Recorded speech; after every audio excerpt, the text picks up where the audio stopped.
Understanding FERPA. Through this training, you will learn what is the Family Educational Rights and Privacy Act, what information is protected under FERPA, and how to avoid FERPA violations. Let's get started. So just what is FERPA? Passed by Congress in 1974, FERPA stands for the Family Educational Rights and Privacy Act. FERPA protects education records of students who are or have been in attendance in post-secondary institutions. FERPA grants 4 primary rights to college or university students. They have the right to inspect and review their records, seek amendment to an incorrect record, limit disclosure of personally identifiable information or directory information, and file a complaint with the Department of Education concerning an alleged failure by the institution to comply with FERPA. At Iowa State, FERPA begins when a student registers or enrolls in their first class. As a faculty or staff member or student employee at Iowa State University, you have a legal responsibility under FERPA to protect the confidentiality of student educational records in your possession. Your job places you in a position of trust, and you are an integral part of ensuring that student information is handled properly. Need to know is the basic principle. Peeking at a student's record is not okay. When in doubt, contact the Office of the Registrar at ferpa@iastate.edu. Education or academic records are defined as records that are directly related to a student and maintained by the university. Include any records in any medium that are in the possession of any university official.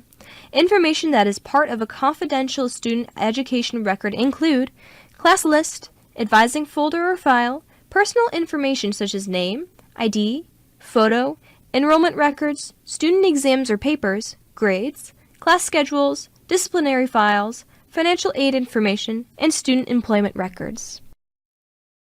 Education records do not include records in the sole person of the maker that are not accessible to other personnel, such as personal notes made by an advisor to remember a student, law enforcement records created and maintained by law enforcement or campus security for law enforcement purposes, employment records unless the student's enrollment is a prerequisite of their employment, medical or psychological treatment records, or alumni records, those created after the student graduated or has left the institution.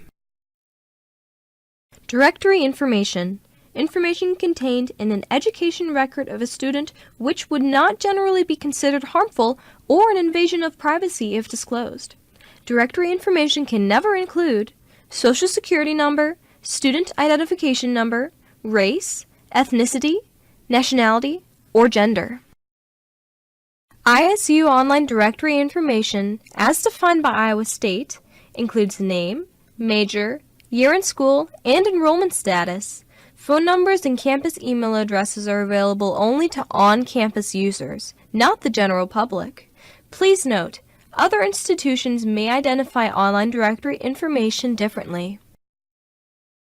Other information that's considered public and can be released on request include hometown, dates of attendance at Iowa State, expected date of graduation, name of advisor, awards and academic honors, Iowa State degrees and dates awarded, previous educational institutions attended, degrees received, dates of attendance, full or part-time status, participation in officially recognized activities and sports, as well as weight and height of athletic team members. But keep in mind that just because you can release the information doesn't mean you should. When in doubt, contact the Office of the Registrar. In addition, students may choose to keep some or all of their information confidential. Students may make this request through Access Plus. Always check for a no information release or other restrictions before releasing information about a student. Students also have the option of granting third-party access to some of their information in Access Plus, but be aware that third-party access does not grant access to all education record information. Under special circumstances, in emergencies or death, information covered under FERPA may be released. However, it's good practice to check with the registrar's office first. Depending on the circumstances, non-directory information may be released if it's needed to protect the health or safety of the student or other individuals in a crisis or emergency situation. If a student dies, the privacy rights of an individual expire upon death. Education records held for a deceased student is not a FERPA issue, but a matter of institutional policy. Iowa State will exercise discretion in deciding whether and under what conditions information should be disclosed to survivors or third parties. The following 2 slides go over some common FERPA violations and are good reminders of what not to do. Don't use Social Security numbers or university ID numbers of students in a public posting of grades. Don't leave graded tests in a stack for students to pick up by sorting through the papers of all students.